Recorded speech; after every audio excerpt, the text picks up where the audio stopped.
좋으신 하나님의 은혜가 여러분과 여러분의 가정에 함께 하시기를 우리 주님의 이름으로 축원드립니다. 우리 옆에 계신 분 한번 인사하고요. 안녕하세요. 반갑습니다. 반갑습니다. 인사하시고요. 자, 오늘 하나님께서 우리에게 주시는 말씀의 제목은 여러분 주보를 보시면 알겠지만 계명을 지켜야 믿음이 됩니다 라는 제목입니다. 믿음이라고 하는 것이 무엇인지 라고 하는 거, 우리가 믿음에 대해서 잘못 생각하고 있기 때문에 믿음도 없으면서 믿음이 있는 것으로 그렇게 오해하는 경우도 참 많이 있습니다. 또 믿음이 있는데 왜 내 삶이 이렇게 어렵고 힘들지 이렇게 고민하면서 하나님에 대한 신앙에 있어서 회의적인 반응을 보이기도 하고, 여러분 그렇습니다. 그러나 진정으로 믿음이 있다고 한다면, 진정으로 하나님 믿음 안에 거하는 자라고 한다면 분명히 하나님께서 그들을 사랑해 주시고 그들의 삶에 간섭해 주셔서 슬픔 대신에 기쁨과 감사가 넘치는 아름다운 가정이 분명히 됩니다. 문제는 내가 지금 하나님 앞에 정말 믿음이 있는지, 바로 그 문제라고 하는 거예요. 그래서 오늘 말씀이 믿음이라고 하는 것이 무엇인가라고 하는 거 여러분에게 말씀을 통해 살펴보고 은혜를 나누고자 합니다. 요한복음 14장 15절 말씀에 오늘 한 절의 말씀, 본문의 말씀을 봤는데 그 내용을 보면 너희가 나를 사랑하면 나의 계명을 지키리라. 한번 무더운 날씨인데 좀 지휘를 집중하는 의미에서 한번 같이 읽을까요? 시작. 너희가 나를 사랑하면 내 계명을 지키리라. 아멘. 여러분, 하나님 사랑한다고 한다면 그 표현이 하나님 계명을 지킬 줄 아는 그러한 사람이 되어야 된다라는 거지요. 우리 하나님께서 나를 끝까지 사랑하시고 그 사랑에 감격해서 나도 하나님을 사랑해야만이 우리가 하나님이 주시는 회복의 은총을 누릴 수 있거든요. 그래서 오늘 요한복음 14장 21절 말씀에 한번 보면 나의 계명을 지키는 자라야 나를 사랑하는 자니, 뭐라고 그랬습니까? 그 다음에 나를 사랑하는 자는 내 아버지께 사랑을 받을 것이요 나도 그를 사랑하여 그에게 나를 나타내리라 라는 말씀이 있습니다. 그렇습니다. 그렇죠? 하나님 사랑해야 내가 하나님 사랑을 받아서 회복될 수 있다라는 거지요. 우리의 가정이 힘들고 어렵고 답답하고 또 내가 사는 것이 너무나도 고달프고 또 때로는 눈물 나는 사연들이 많이 있는 거, 어찌 보면 내가 하나님으로부터 사랑을 받고 있는데 내가 하나님에 대한 사랑을 하지 않기 때문에 하나님으로부터 진정한 사랑을 받지 못하고 그 회복의 은총을 누리지 못하는 거라는 거지요. 하나님 사랑부터 회복해야 여러분에게 가정의 은혜와 또 행복, 또 삶을 살면서 걱정거리 대신에 기쁨과 감사가 넘칠 수 있다라는 거죠. 하나님부터 사랑하세요. 그거부터 회복하세요. 믿으시면 아멘. 잘 생각해 보세요. 하나님부터 사랑해야 내 삶이 회복된다라는 겁니다. 이것은 성경이 우리에게 약속하신 것이고, 호세아서 전체의 주제는 하나님은 너를 끊임없이 사랑하는데 네가 하나님 사랑을 파괴하고 고멜처럼 곁길로 가서 하나님 사랑한다고 말은 하는데, 예수를 믿는다고 말은 하는데 마음의 중심을 보니까 하나님보다 세상을, 육신을 더 사랑하기 때문에 삶을 통해서, 자녀 양육을 통해서, 가정을 통해서 불행과 또 폭행과 답답함과 어려움과 또 눈물 나는 사연들이 생기게 된다라는 거지요. 그러면서 호세아 선지자를 통해서 하시는 말씀이 뭡니까? 내게 돌아오라는 겁니다. 주님 사랑 회복해야 여러분 회복될 수 있습니다. 모든 거의 문제는 하나님과 나의 관계의 문제 때문에 세상의 문제가 생긴 거라는 겁니다. 자, 그렇다면 요한복음 14장 15절 말씀에 여러분 우리가 하나님 사랑하기로 했잖아요. 그러면 하나님 사랑한다면 어떻게 표현할 수 있을까라는 겁니다. 한번 생각해 보십시오. 여러분이 진정으로 하나님, 목사님 알겠습니다. 이제 하나님 사랑하겠습니다. 그렇게 다짐을 했어요. 그러면 그 사랑의 표현이 어떻게 돼야 되냐는 거예요. 사랑의 표현에 대해서 요한복음 14장 15절 말씀에 보면 너희가 나를 사랑하면, 그렇죠? 어떻게 해야 돼요? 나의 계명을 지켜야 됩니다. 이것이 사랑의 방법이라는 거예요. 자, 그런데 나의 계명을 지킨다라고 하는 것을 우리가 성경에 대해서 잘못 이해해가지고 내가 하나님 사랑하면 그냥 말씀대로 순종하는 거, 하나님 말씀대로 지키는 거 그렇게 단순하게 생각하는데 지금 요한복음에서 요한은 하나님 사랑하는 방법이 나의 계명을 지키리라라고 하는 것을 다른 의미로 해석하고 있다라는 겁니다. 먼저 나의 계명이 뭔가라는 거예요. 나의 계명은 오늘 본문 15절에서 이야기하기 전에 요한복음 14장 1절에서 15절까지의 그 내용의 전체를 보면 14장 1절에서도 그랬죠. 너희는 마음에 근심하지 말라. 하나님을 믿으니 또 나를 믿으라는 거지요. 예수 믿으라고 하는 것, 이것이 계명이라고 하는 겁니다. 12절 말씀에서도 결국 12절에서도 내가 진실로 너에게 이르노니 나를 믿는 자, 예수 믿는 것이 계명이에요. 자, 이게 좀 이해가 가지 않는다면 본문에서 따라서 15절 말씀에 너희가 나를 사랑하면 나의 계명을 지키라는 것은 결국 계명이라는 것은 내가 하나님 사랑한다면 예수님 믿는 믿음부터 가져라 그 뜻이에요. 하나님 사랑하는 거의 표현, 우리 예수님 사랑한다면 그 마음의 중심에서 예수님을 믿는 겁니다. 그게 계명이라는 거지요. 요한복음을 똑같이 쓴 요한이 요한 1서 3장 23절 말씀에 보면 어떤 말씀을 하냐면 계명은 이것이니 요한 1서 3장 23절에 계명은 이것이니 계명이 뭐예요? 그의 아들 예수 그리스도의 이름을 믿는 거예요. 예수 믿는 것이 계명이라는 겁니다. 그 내용을 요한복음 14장 15절 다시 보세요. 중요한 말씀이니까 여러분이 하나님을 사랑한다면 계명, 즉 예수 믿는 믿음부터 가져야 된다라는 거죠. 말로 하나님 사랑합니다. 저는 하나님 사랑합니다. 예수님 사랑합니다. 그 표현이 진짜 하나님 사랑한다면 예수님부터 믿으라는 거지요. 예수님 믿는 믿음 없으면서 그 사람은 교회를 아무리 다녀도 하나님 사랑한다고 말할 수 없다라는 겁니다. 예수 믿는 믿음이 없는데 그것은 하나님 사랑하는 사람의 모습이 아니라고 하는 거예요. 아무리 교회 일 열심히 하고 교회에서 장로가 되고 직분을 맡아서 권사가 되고 그래도 그 마음의 중심에서 예수님을 믿는 믿음이 없다고 한다면 그 사람은 하나님 사랑하는 것 아니라는 거예요. 하나님 사랑의 표현 가장 먼저 나오는 것이 내 마음의 중심에서 우리 예수님을 나의 구주로 믿는 거예요. 그래서 본문 요한복음 14장 15절이 너희가 나를 사랑하면 내 계명을 지키라는 것은 하나님 사랑한다면 예수부터 믿으라는 겁니다. 그러면서 요한은 이야기하기를 그러면 믿는다는 거, 믿음의 내용은 무엇인가에 대해서 뭘 믿는 거예요? 본문에서는 나를 믿는다라는 말씀인데 그 나에 대해서 예수님이 자기 증언을 합니다. 요한복음 14장 6절 말씀. 믿는다는 게 뭐예요? 바로 이거예요. 나는 예수께서 이르시되 내가 곧 길이요 진리요 생명이라는 거죠. 그거 믿는 것이 믿음의 내용입니다. 길이라는 것은 아버지께로 올 자, 천국 가는 길이에요. 예수님 통하지 않고는 천국 갈 수 있는 길이 없어요. 그게 믿음입니다. 그리고 그것은 진리예요. 진리는 내가 의논해서 내가 이해가 안 된다고, 내 상식에 안 맞는다고 그것이 바뀔 수 있는 문제가 아니에요. 내가 안 받아들인다고 그것이 바뀔 수 있는 것이 아니라는 겁니다. 예수님 통해서 천국 간다고 하는 거 이거 바뀔 수 있는 문제가 아니에요. 타협할 수 있는 문제도 아니라는 겁니다. 내가 이해가 안 간다고 해서 예수님이 천국 가는 길이라고 하는 거에 대해서 바뀔 수 있는 문제가 아니에요. 진리입니다. 예수 믿어야 천국 갑니다. 그리고 예수 믿어야 생명을 얻습니다. 영생을 얻어요.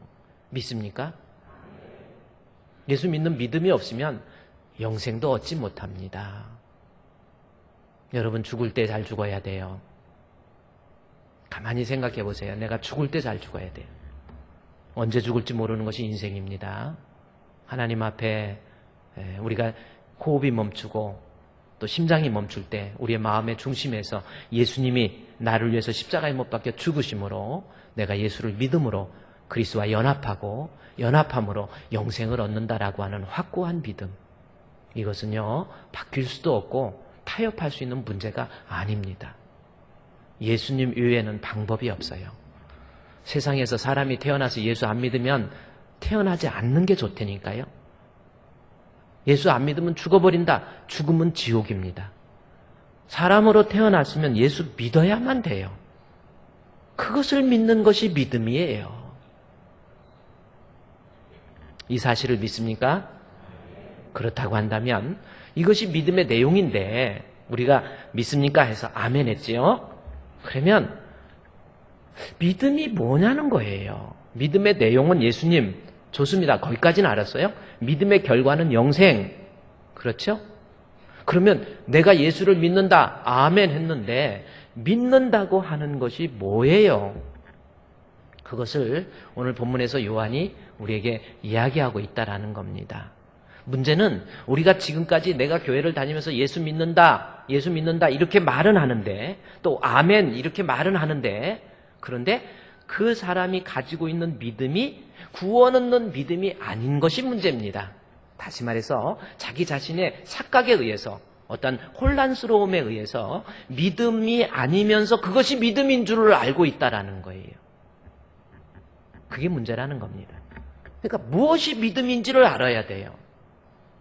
자, 요한은 어떻게 표현하고 있습니까? 믿음에 대해서 본문에서 어떻게 표현하고 있는지 요한복음 14장 15절에 너희가 나를 사랑하면 내 계명을 지키리라. 내 계명은 예수님 믿는 믿음을 가지고 있다라는 뜻이라고 그랬죠? 그 예수님 믿는 믿음을 가지고 있는데 그 가지고 있다 지키리라라는 말 이야기하면서 21절 말씀에 또 보세요. 어떻게 표현하고 있는지. 예수님 믿는 믿음을 가졌다고 하는 것을 어떤 식으로 표현하는지 보십시오. 21절에 나의 계명을 지키는 자라야 나를 사랑하는 자니 그렇게 나와 있죠. 계명 지키는 거 지킨다라는 말로 얘기합니다. 주님 사랑한다면 믿음 가지는 거라고 그랬죠. 그런데 23절 말씀에서 예수께서 대답하여 이르시되 사람이 나를 사랑하면 지금 계속 강조하는 게 있다라는 거죠. 믿음이 뭔가 예수님 믿는다는 것이 무엇인가에 대해서 지금 설명하고 있는 거예요. 그것이 뭐냐면 23절에 예수께서 대답하여 이르시되 사람이 나를 사랑하면 내 말을 지키리라. 이제 주님의 말씀을 지키는 것, 말씀에 순종하는 것, 그것이 믿음이라는 겁니다. 그렇게 표현하고 있는 거예요. 지금 여러분이 잘 이해가 안 가셔요. 믿음은 뭐냐면 말씀을 지킨다고 하는 것을 통해서 믿음이 되어진다라는 거예요. 다시 이야기할까요? 24절 말씀에서도 얘기합니다. 잘 보세요. 나를 사랑하지 아니하는 자는 내 말을 지키지 아니하나니. 자, 계명을 지킨다라는 말을 내 말 지킨.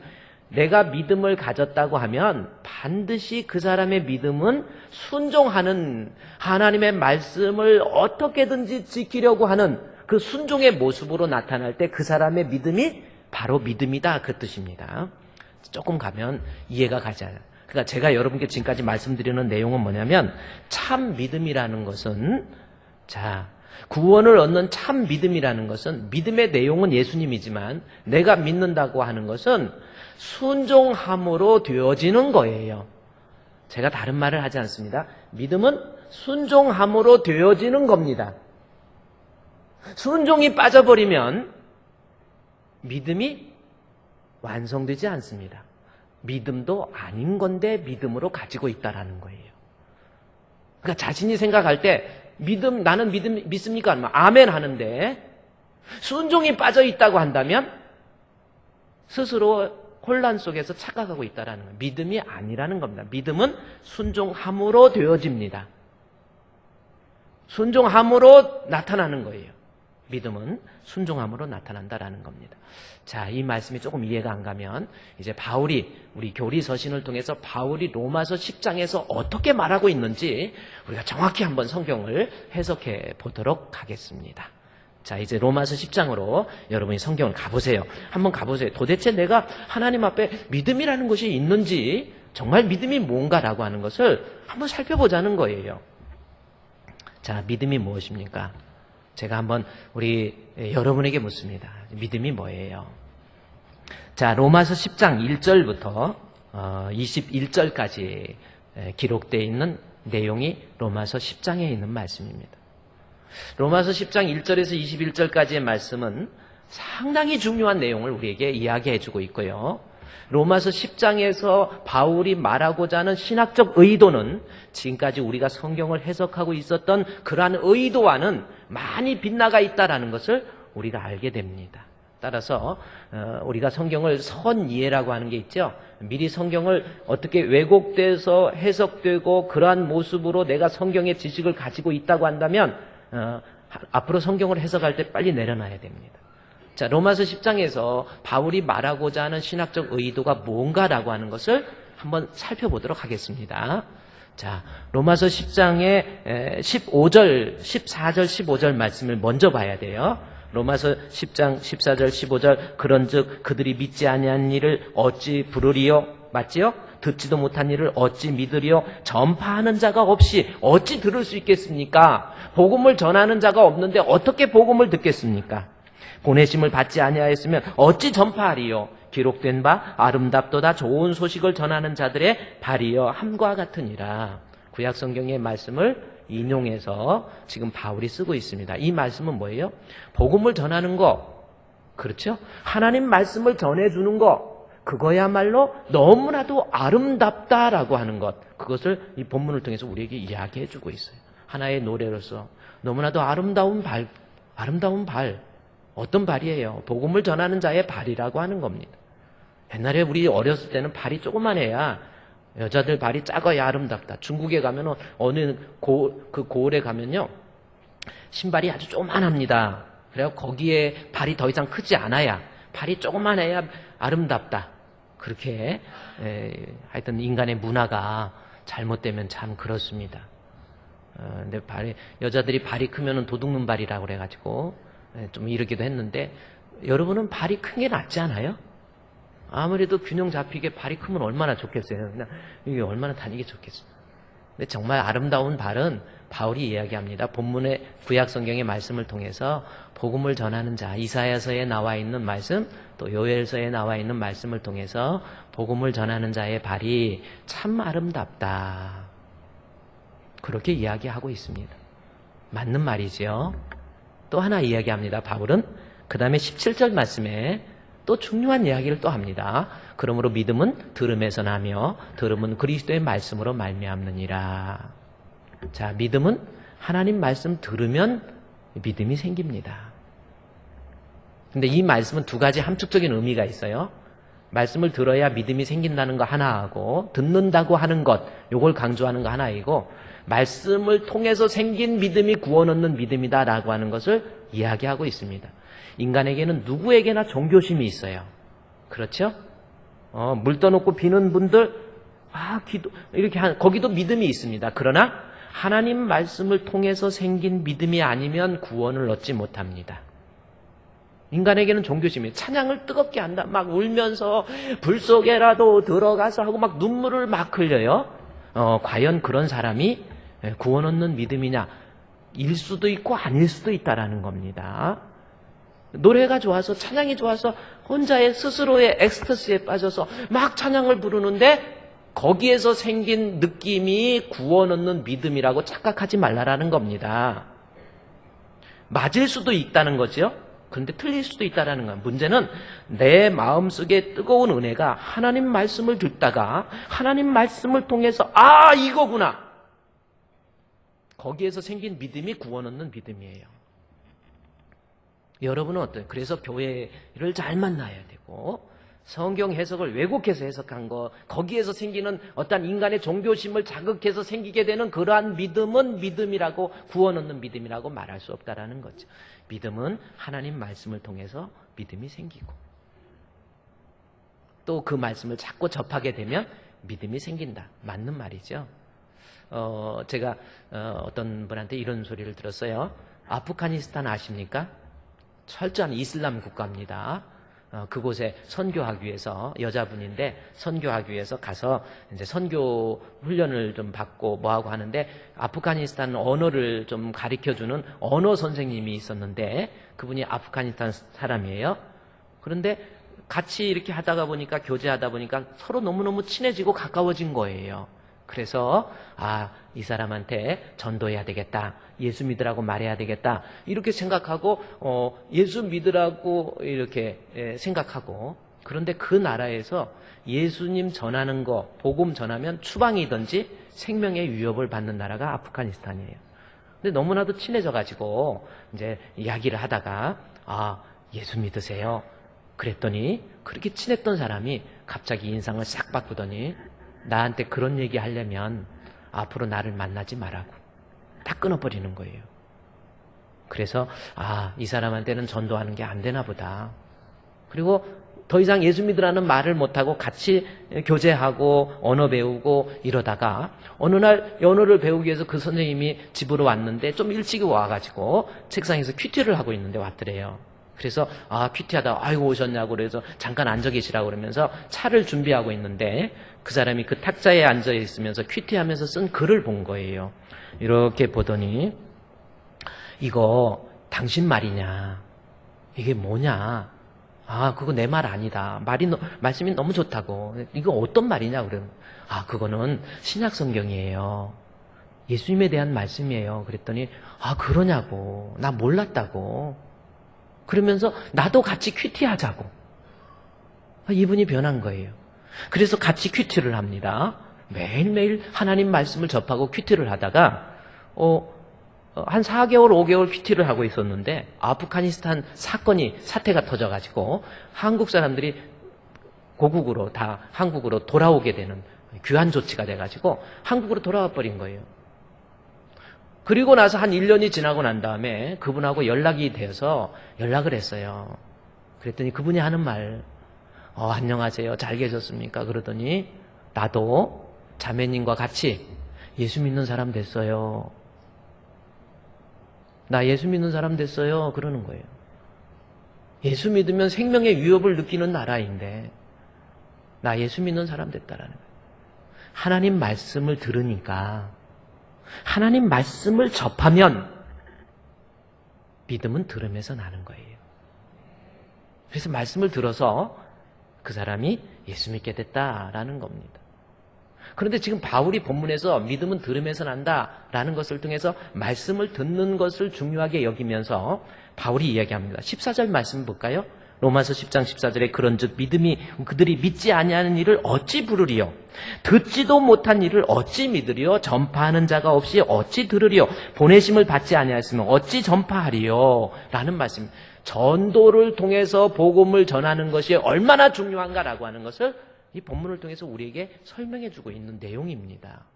그렇죠? 사실 맞잖아요. 전도한다, 선교한다. 얼마나 중요합니까? 여러분은 예수를 믿지요? 왜 대답을? 예수님 믿지요? 근데 예수님 만나서 예수님 믿었습니까? 아니에요. 여러분도 하나님 말씀을 누구에겐가를 들은 거예요. 말씀을 들어서. 따라서 복음 전한다고 하는 것은 너무나도 중요한 성도에게 있어서 반드시 필요한 모습이 전도하고 선교하는 모습입니다. 특별히 오늘은 우리 교회에 참 뜻깊은 날인 것 같아요.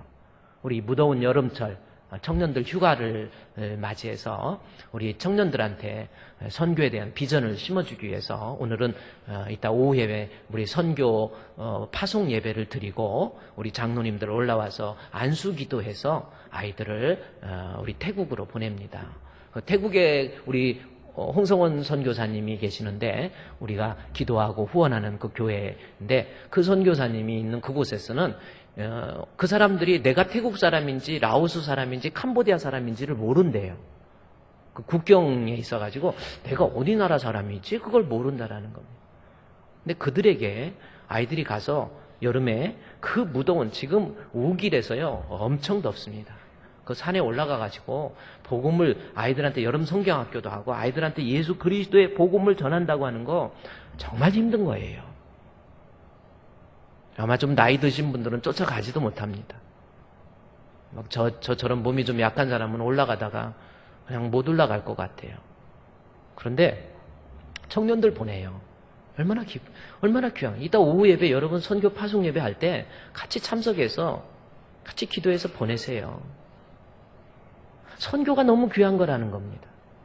하나님이 너무 귀하게 여기신다라는 거죠. 하나님이 가장 아름답게 보는 것이 선교와 전도라고 하는 겁니다.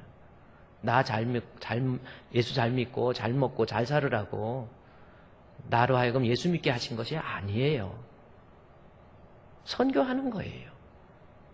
우리 교회에서 아프리카의 탄자니아에 우리 한용승 선교사님이 계십니다. 저하고는 아주 가깝게 이야기도 하고 그러면서 그분이 저하고 이야기하면서 그래요. 최 목사님 이야기하는데 아프리카에서는 5,000원이면 제가 여러분께 말씀드렸지만 또 새로운 분들도 계시니까 5,000원이면 한 생명이 한 달을 살을 수 있는 음식값이래요. 근데 우리는 5,000원이면 뭐예요? 커피 아메리카노인가요? 그거 한 잔 마시잖아요. 마시다가 남으면 안 마실 수도 있고요. 모자라면 물에다 헹궈 먹을 수도 있겠죠. 커피 한 잔 5,000원이에요. 자, 우리 커피 한 잔 전략해서 우리 아프리카에 먹지 못하는 사람에게 우리 한번 선교해 봅시다. 거기에서 5,000원의 기적, 커피 한 잔에 한 생명이 나온 거예요. 이렇게 하는 것이 우리 성도들을 복되게 하는 거라 저는 그렇게 확신하고 있거든요. 내가 주님 앞에 갔을 때 너 뭐 타다 왔냐?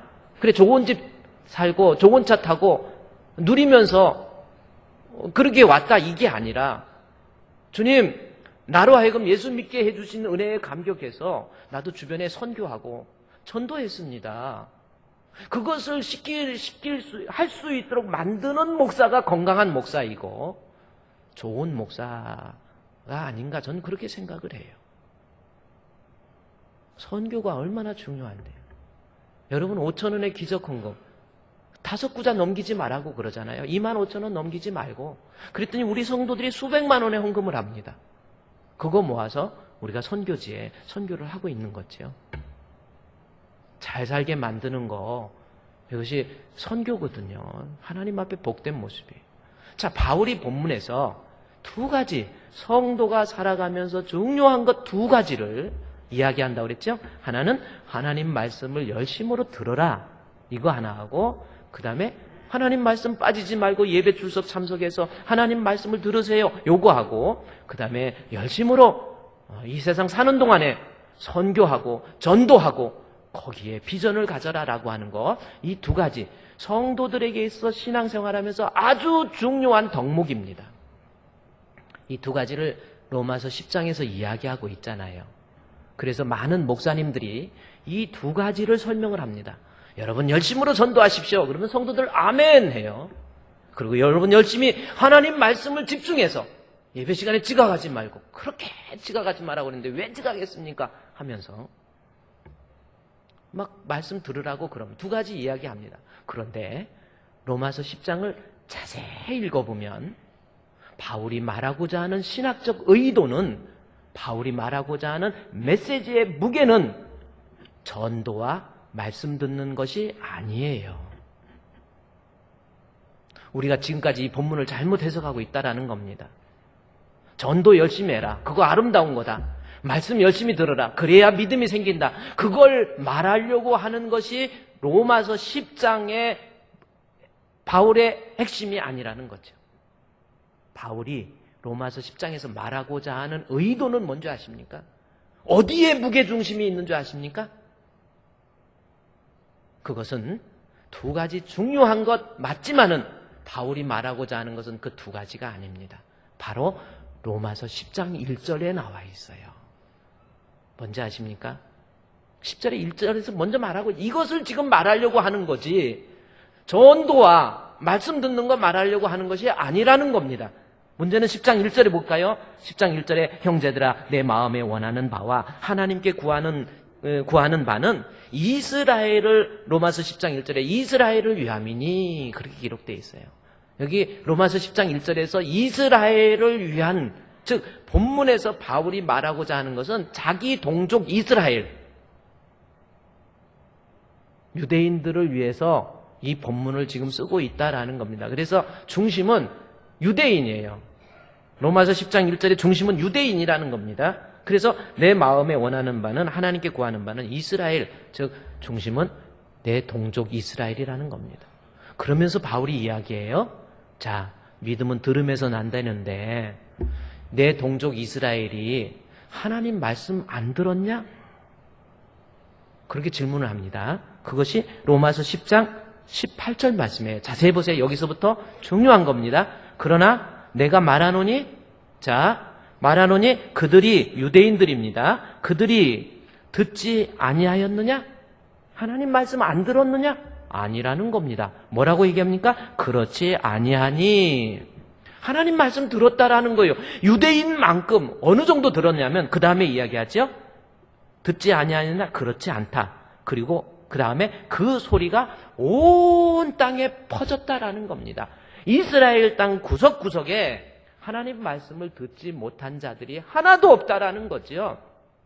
그렇잖아요. 그것이 구약시대 이사야 때뿐만 아니라 여기 본문의 19절에서도 그 다음에 모세 20절에서도 19절에서는 모세를 이야기하고 20절에서는 이사야를 이야기하면서 구약시대 때부터 이스라엘 백성만큼 하나님 말씀에 있어서 듣고 그 말씀에 완전한 몰입, 그만한 민족이 없어요. 이스라엘 백성은 하나님 말씀을 얼마나 많이 읽고 듣고 묵상하고 그것을 이마에 새기고 양 손에 표시를 하고 집 인방 문 인방에다 글씨를 써서 하고 하나님 말씀 그렇게 많이 접한 민족이 없다라는 겁니다. 그러면서 바울이 이야기해요. 만약에 믿음이 들음에서 난다고 한다면, 말씀을 접함으로 믿음이 생긴다고 한다면 진짜 믿음은 유대인만큼 강한 믿음을 가질 사람이 누가 있겠느냐라는 겁니다. 그렇잖아요. 아니 믿음이 들음에서 난다면 유대인들만큼 하나님 말씀 들은 사람이 어딨냐는 거죠. 심지어 예수님에 대해서 구약 성경에 엄청 계속해서 예수님에 대해서 구약 성경에서 이야기합니다. 그리고 신약 시대에 예수님께서 유대인으로 오셔서 그들 땅에서 그들과 함께 말씀하고 전하고, 그러니 유대인들이 하나님 말씀 믿음이 들음에서 난다면 유대인들만큼 강한 믿음, 뜨거운 믿음을 가질 만한 사람이 없어요. 그런데 그들에게 믿음이 있습니까? 믿음이 없잖아요, 유대인들. 지금 그걸 얘기하는 거예요.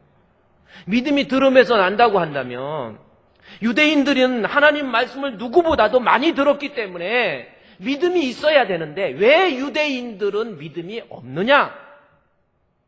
그것이 로마서 10장에서 말하고자 하는 의도라고 하는 겁니다. 말씀 들었다고 믿음 있는 게 아니라는 거예요. 그러면 유대인들이 그렇게 하나님 말씀을 듣고도 믿음이 없던 이유가 뭐예요? 바울이 얘기합니다. 그 이유에 대해서 여기 본문의 말씀에 16절에서 이야기해요. 17절에서 믿음은 들음에서 나지만 16절에서 그러나 믿음이 없던 이유, 그러나 그들이 다 복음을 순종하지 아니하였도다. 이사야가 이야기합니다. 주여, 우리가 전한 것 누가 믿었나이까? 이 말씀이 너무 중요한 거예요. 하나님 말씀을 전했어요. 그런데 믿음이 없다라는 겁니다. 그 이유는 뭐예요? 순종이 없기 때문에 믿음이 없는 겁니다. 진짜 믿음이라고 하는 거예요, 여러분. 진짜 믿음이라고 하는 것은 순종이 있어야 순종함으로 믿음이 되어지는 것이다 라는 겁니다. 그러니까 내가 가지고 있는 믿음이라는 거 하는 것은 말씀에 순종할 때 내 믿음이 되어지는 거예요. 자, 이겁니다. 이스라엘 백성이 하나님 말씀을 듣고도 믿음이 없었던 이유는 그들에게 순종이 없었다라는 겁니다. 예를 들어서 그들에게 하나님 믿습니까? 그러면 아멘 그렇게 할 수 있어요. 그런데 말씀에 순종했습니까? 하면 그들은 말하지 못합니다. 순종을 안 해요. 이 말은 뭐예요? 내가 하나님 말씀 통해서 믿음이라고 하는 것은 순종할 때 되어지는 것이 믿음이라고 하는 거예요. 순종이 없다고 한다면 그것은 믿음이 아니라고 하는 겁니다. 자, 그러면 이것이 오늘날 우리에게 어떤 의미를 주고 있느냐면, 어떤 사람은 그렇게 얘기합니다. 목사님, 나는 교회를 다닌 지가 벌써 20년, 30년, 40년, 50년 됐습니다. 하나님 말씀도 많이 읽고 설교도 많이 듣고 하나님 말씀의 지식에 대해서 엄청 들었어요. 그만큼 정말 말씀을 가까이 듣고 많이 읽고 묵상하고 그랬습니다. 그런데 도무지 내 마음에 믿음이 안 생겨요. 이런 사람이 있다라는 거죠. 지금 이 자리에 앉아 계신 분들도, 목사님, 오늘 제가 앉아서 예배는 드리지만 설교도 많이 들었는데 솔직한 마음으로 나는 아직 하나님이 믿어지지 않습니다. 말씀이 믿어지지 않습니다. 솔직한 마음으로 그렇게 말씀을 많이 들었고 말씀을 많이 접했고 교회 속에서 하나님 말씀의 홍수 속에서 살고 있지만, 나 솔직히 이 자리에서 와서 예배를 드리고 있지만 나는 믿음이 없어요. 이렇게 말하는 사람이 있다고 한다면 제가 한 가지 질문을 합니다. 말씀을 들었는데 믿음이 없다, 그렇게 얘기했다고 한다면 저는 혹시 하나님 말씀에 순종하셨습니까? 말씀에 순종하려고 노력하시고 계십니까? 어떻게든지 그 말씀대로 살아가려고 노력했습니까? 저는 그렇게 질문하고 싶습니다. 몇십 년 말씀을 들었는데 왜 믿음이 없죠? 난 솔직하게 믿음이 없어요. 지금 교회는 다니고 있지만 믿음이 없어요. 그러면 제가 묻는다니까요. 정말 하나님의 말씀을 듣고 그 말씀대로 살아가려고 순종하려고 노력하고 있었습니까? 진짜 믿음은 순종함으로 이루어지는 거예요. 유대인들이 하나님 말씀을 들었어요. 순종하지 아니하니까 믿음이 없다라는 겁니다.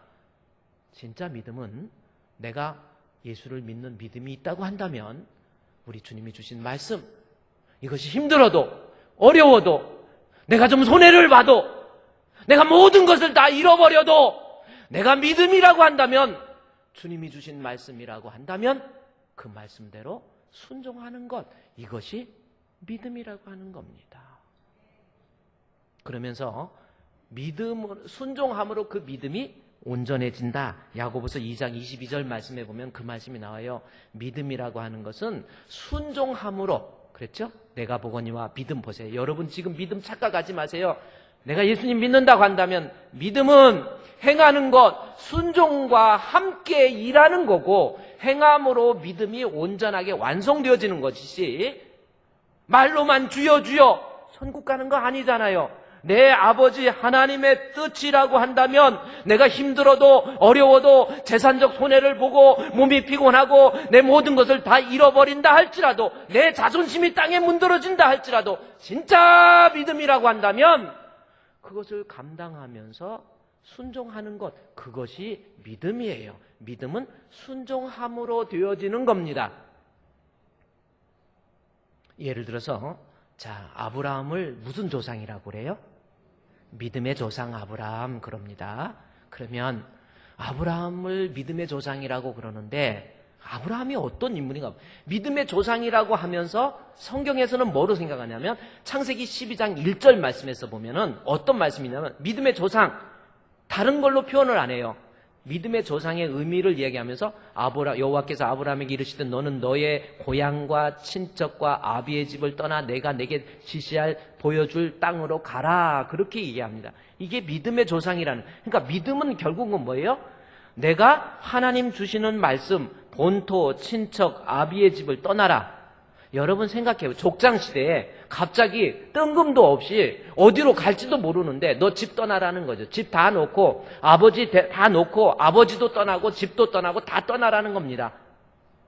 그러니까 믿음이라고 하는 것은 내가 이해가 가지 않아도, 내가 얼마나 손해를 본다 할지라도, 내 자존심이 그냥 그야말로 문드러진다 할지라도 이것이 하나님의 말씀이라고 한다면 그대로 순종하는 것, 이것이 믿음이라니까요. 믿음은 순종함으로 이루어져요. 내 생각, 내 욕심, 이거 다 내려놓고 하나님의 말씀이라고 한다면 내가 주님 말씀대로 살아가는 거, 이것이 믿음이에요.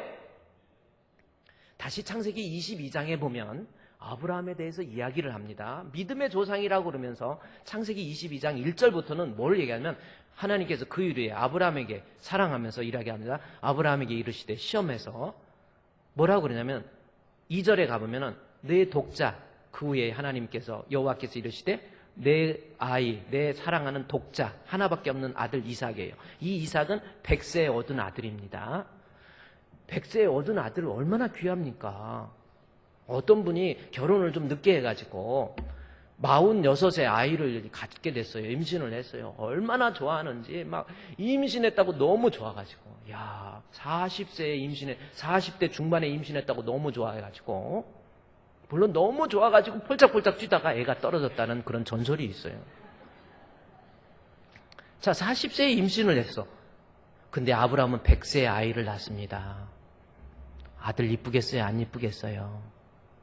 얼마나 이쁘겠습니까? 사냥을 가든 뭘 하든 늘 손잡고 다니고 싶은 게 아들이겠죠. 그런데 하나님께서 아브라함아, 그 아들 모리아산에다가 각을 떠가지고 죽여서 제물로 바치라는 겁니다.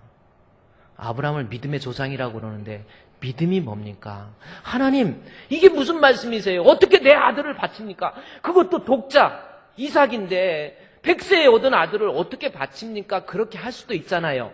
그런데 진짜 믿음이라는 것은 자기 생각, 자기 욕심, 자기 인간의 마음 내려놓는 거예요.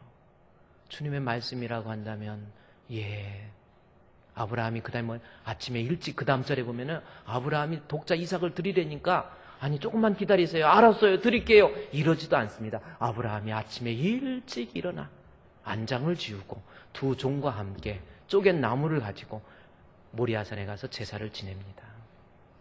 믿음은 나 예수 믿어 하나님 말씀의 지식을 통해서 예수님에 대해서 알아. 그것이 믿음이 아니라는 겁니다. 믿음은 순종할 때 비로소 믿음이 되어지는 거예요. 내가 힘들어도 어려워도 우리가 지금 착각하고 있잖아요.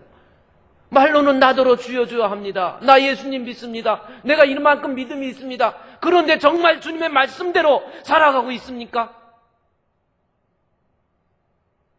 어때요? 한번 생각해 보십시오. 내가 정말 주님 말씀대로 남들을 미워하지 말라. 하나님 말씀이 있어요. 원망하지 말라. 말씀이 있습니다. 그래요. 목사님, 나는 무엇보다도 저 사람 용서할 수가 없어요. 옛날부터 지금까지 나한테 섭섭하게 한 거 다 외우고 있어. 아주 외우고 있어. 그러면서 믿음이 있습니까? 아니에요. 사랑은 허다한 죄를 덮는다는 말씀이 있잖아요. 미워할 수밖에 없지만 진짜 믿음은 순종함으로 이루어지는 거예요. 말씀에 순종함이 없이 말로만이 주여, 그거 믿음 아니라는 겁니다. 우리 사랑하는 주분교회 성도 여러분, 여러분 어떻습니까? 믿음의 내용은 예수님이에요. 내가 예수님을 믿는다면 어떻게 됩니까? 주님이 주신 말씀대로 내가 좀 돈을 포기하더라도, 내 세상적인 것 포기하더라도, 내가 좀 손해를 보더라도 이것이 하나님의 말씀이면 그 말씀대로 순종하는 것, 그것이 믿음이에요. 그래서 우리 주님께서는요, 오늘 로마서 10장에서 계속 강조하는 것이 그거잖아요. 로마서 10장 17절에 믿음은 들음에서 나며 해서 하나님 말씀 들음에 대해서 이야기합니다. 18절에 그런데 그들이 들었는데도 믿음이 없다. 그 이유가 뭡니까? 내가 말하니 그들이 듣지 아니하였느냐? 들었다라는 거죠. 그런데 뭐가 없어요? 순종이 없었다라는 겁니다. 그래서 유대인들은 자기들은 믿음 좋은 것으로 착각했지만 믿음이 아니라는 거예요. 오늘날 우리도 나는 믿음이 좋아, 나는 믿음이 좋아, 나는 주님 사랑해, 착각하지 마십시오. 정말 믿음은 하나님 말씀대로 살아가는 거예요. 무슨 일이 있어도, 어떤 손해를 본다 할지라도, 내가 어떤 피해를 본다 할지라도 주님의 자녀로서 믿음이 있는 사람이라고 한다면 그것을 감당하는 사람이 되는 것이 믿음 있는 사람입니다. 아유, 목사님 피곤해서, 나는 믿음은 좋은데요, 피곤해서 예배 시간 아무리 나오라 해도 안 돼요. 아니라니까요. 믿음은 순종함으로 되어지는 겁니다. 제가 마지막으로 여러분께 한 가지만 말씀드리면, 높은 뜻 정의교회라고 오대식 목사님이 목회하는 교회입니다. 거기는 일본인을 중심으로 목회를 하는 목사님이에요. 높은 뜻 숭의교회, 높은 뜻 무슨 교회, 높은 뜻 많이 있는데, 높은 뜻 정의교회 오대식 목사님. 그분이 말씀하는 얘기를 제가 한번 들은 적이 있습니다. 어떤 내용이냐면, 그분은 일본 사람들을 중심으로 목회를 하는 사람이에요. 그런데 어느 날 일본 사람 예배를 드리는데 세 분이 나와서 앞에서 특송을 합니다. 그런데 나와서 이렇게 특송하는 사람 얼굴을 보니까 그냥 딱 보면 알겠어요. 특송을 하는데 어떤 얼굴을 보니까 머리를 완전히 깍두기로 깎았어요. 머리를 깍두기로 깎고 칼자국이 막 이렇게 난 사람도 있고, 인상이 이거 이렇게 험한 거예요. 인상도 험하고 머리는 딱 그러고, 라운드 티에 온갖 문신에 문신이랑 쪼리에 딱 신고 앞에 나와서 세 분이서 특송을 합니다. 특송을 하는데 분위기가 너무 섬찟해가지고 눈을 감고 찬양을 들으니까 그 사람들이 찬양하는 것이 얼마나 은혜가 되는지. 눈을 뜨면 또 은혜가 안 되는 거고, 눈을 감고 말씀을 듣는데 은혜가 더. 첫눈에 봐도 야쿠자 출신들이에요. 그 사람들이 세 분이서 작특송을 한 다음에 간증을 합니다. 한 사람이 이야기를 해요. 우리 세 사람은 공통점이 세 가지가 있습니다. 그러더라는 거예요. 뭡니까? 그랬더니 첫째, 우리는 여러분이 보시다시피 일본 야쿠자 깡패 출신입니다. 깡패를 있었던 사람들입니다. 주먹하면 어디서 겁날 게 없었다라는 거예요. 깡패 출신입니다. 그 얘기를 하더라는 거예요. 둘째, 우리 세 사람은 모두가 아내가 다 한국 여자들입니다. 그런데 그 세 여자들이 전부 예수 믿는 사람인데 세 여자들이 늘 일본에 모여서 교회에 모여서 하나님 앞에 기도하고 남편들을 위해서 기도했던 사람들이에요. 시간만 있으면 교회 가자 해가지고 드디어 그들이 교회에 나오기 시작한 거예요. 나와서 말씀을 듣다가 하나님 말씀을 듣는 가운데 끊임없이 아내가 울면서 기도하는 그 모습을 바라보면서 그 야쿠자의 마음속에 뜨거움이 임하기 시작한 거예요. 나도 이제 예수 믿는 사람이 되어야 되겠다.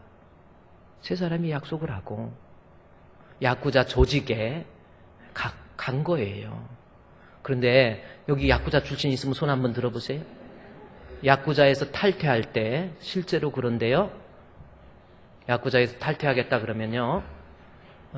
두목이 딱 나타나가지고 딱 하면은 대칼을 가져오는 거예요. 사시미 칼이라고 그러죠. 칼 가져가지고 그 사람이 세 사람이 나오니까 야쿠자 탈퇴한다 그러니까 칼을 가지고 책상 위에다 딱 꽂아요. 칼이 떨리죠. 마음도 떨리고. 조직에서 탈퇴하려면 너희들 모든 조직원들이 보는 가운데 손가락 잘라. 새끼손가락을 여기 뿌리까지 잘라야 되는 거예요. 한 사람이 고개를 숙이고 있다가 기도하고 나 내 마음속에 이제 예수 들어왔는데 칼을 해가지고 손가락을 자른 거예요. 말할 수 없는 고통이 자기한테 닥치지만 자른 거예요. 선혈이 가득하죠? 다음 기도하고 눈물을 흘리면서 자르는 거예요. 다음 그래서 우리 세 사람은 손가락이 없습니다. 그렇게 이야기를 하더라는 거예요. 저는 그 소리를 듣고 나는 하나님 말씀에 순종하기 위해서 무엇을 잘랐는지,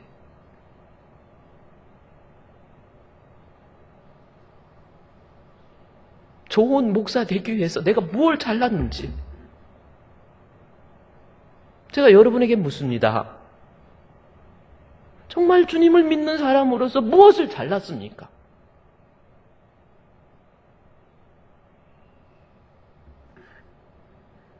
믿음이라고 하는 것은 주님 말씀 지키기 위해서 내가 어떤 손해를 본다 할지라도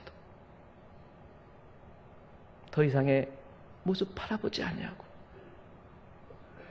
주님 말씀 살아가겠습니다. 나 굶주려도 다 잃어버려도 다 주님 말씀대로 순종하겠습니다. 믿음은 순종함으로 이루어지는 겁니다. 우리가 지금 착각을 하고 있단 말이에요. 믿음도 없으면서 그냥 믿음인 줄 알아요. 진짜 믿음은 순종함으로 이루어지는 거예요. 그래서 로마서 10장 21절 마지막 결론이 뭡니까? 10장 21절 말씀해 보십시오. 이스라엘에여 이르되 뭐라고 합니까? 순종하지 아니하고 거스려 말하는 백성에게 내가 뭐예요? 종일토록. 우리 주님 손 벌리고 있잖아요. 주님 손 벌리고 있잖아요. 너 뭘 잘라냈습니까? 나 예수님 때문에 뭐 손해봤어요? 나 예수 믿기 위해서 뭘 감당했습니까? 우리 주님 손 벌리고 있잖아요. 모든 거 내려놓고 주님 원하신다고 한다면 순종하겠습니다.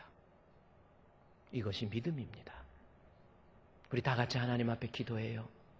하나님, 나 순종하기 위해서 뭘 잘났습니까? 나 순종하기 위해서 버린 게 뭡니까? 나 예수님 때문에 손해본 거 뭐 있습니까? 나 믿는다고 말은 했지만 정말 믿는 믿음이 있는지 한번 여러분 돌이켜 보십시오. 진짜 순종은, 진짜 믿음은 순종이 따라와야 믿음입니다. 우리 다 같이 하나님 앞에 잘라낼 것은 무엇인지, 포기해야 될 것은 무엇인지 다 같이 통성으로 하나님 앞에 기도합시다. 주여, 주여, 주여, 주여. 우리가 예수를 믿는다고 말은 하지만은 우리 예수님 때문에 내가 주님 앞에 포기한 게 무엇이 있습니까? 자존심 때문에 주님 원망하고, 세상 사람들 때문에 주님 원망하고, 예수님 믿는다고 그러지만 내가 세상이 삶이 어렵다고 힘들다고 좌절하고 절망한 모습이 아닙니까? 아버지 주여, 아버지 주여, 저희들의 무지와 연약함을 용서해 주시고 이제 주님이 원하신다고 한다면 모든 것 포기하고 심지어 내 목숨마저도 버릴 수 있는 그러한 순종의 믿음, 하나님이 인정하는 온전한 믿음을 가질 수 있도록 도와주시옵소서. 예수님의 이름으로 기도드려옵나이다. 아버지, 하나님 아버지, 저희들 착각하고 있었지요. 믿음은 들음에서 난다고 해서 말씀에 대한 지식은 많이 있었는데 하나님, 순종에 있어서는 너무나도 부족하지 않았습니까? 힘들다고, 어렵다고, 손해본다고, 물질적으로 가질 수 없다고 세상과 타협하는 거, 그거 믿음이 아니지요.